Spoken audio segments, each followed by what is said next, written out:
A warm welcome to another episode of SciencePunk Explains the Frame Budget Approach. So in the last explainer, we figured out where the accounting happens. And that immediately brings up the next big question. What does the exchange across that boundary actually run through? In other words, what are the channels? All right, let's dive right in. So we've established our accounting boundary, right? That crucial line we draw around a system. But a line on its own is just an idea. To do any real physics, we have to talk about the actual physical pathways that cross it. We've got to get specific. And this is really the heart of the matter for today. It's just not enough to say, oh, the system and its environment interact. How exactly? Through what specific routes? Just saying they influence each other is way too fuzzy for doing serious physics. What I love about this is how it really pits two worldviews against each other. On the left, you've got this kind of vague idea of interaction, like two clouds just sort of mixing. But physics, and especially the frame budget approach, absolutely demands the view on the right. Structured exchange. Things don't just somehow happen. They happen through concrete, physical pathways. And for that, we need a new tool in our toolbox. And that tool is what we call the channel. It's the FBA's super precise way of talking about these structured pathways of exchange and interaction. Okay, let's break this down a bit. A channel isn't just some vague connection. It's a structure. It's about mediation, coupling, and access. It's basically the proper name for the real, physical routes that allow a system state to change in the first place. And this is a really important point. It is so tempting to just think of a channel as a pipe with stuff flowing through it, but that's way too simple. A channel is an operational concept. That means it's defined by what you can actually do and measure, by the literal structure of the interaction itself. And to make this really concrete, here are a ton of real-world examples. Yeah, a water pipe is a channel, of course, but so is an electrical circuit. Heat conducting through a metal rod, that's a channel. A radio link is a channel for information. A sensor reading data from its environment? Yep, that's a channel too. Even something like friction is a channel, one that couples motion directly to heat. See?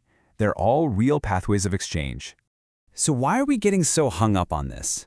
Well, because the specific structure of a channel has very real physical consequences. It's not just some descriptive label we slap on, it fundamentally changes what we can see and what we can account for. And here's the absolute key. You can only account for things like energy loss, or the environment pushing back on your system, or an irreversible process if you have a real channel that makes it accessible to you. If there's no pathway for that information or that effect to get onto your books, then for all intents and purposes, it doesn't exist in your description. The channel literally determines what becomes part of the physical story. Now, this gets really interesting when we think about measurement. We're not going to get lost in the math here, but the core idea is just so powerful. Measurement is not a passive act of just looking. It's an active process. You have to physically couple your measuring device, which physicists call an ancilla, to the system through a very specific channel. The channel is the physical interaction that makes observing anything possible at all. And the structure of these channels can be totally different. Think about a laptop. It exchanges data through one channel, its Wi-Fi, and it gets rid of waste heat through a completely separate channel, its fan. Those are separate channels.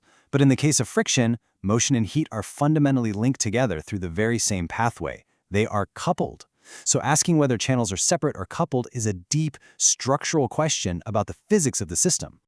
Okay, but here's where the frame budget approach puts its own unique spin on the whole concept of a channel. It connects it directly to this core idea of discrete, stepwise updates, something we've touched on before. Now, this is a pretty massive departure from how we usually think about things. We're not talking about a continuous river of stuff flowing through a pipe against a smooth background of time. No.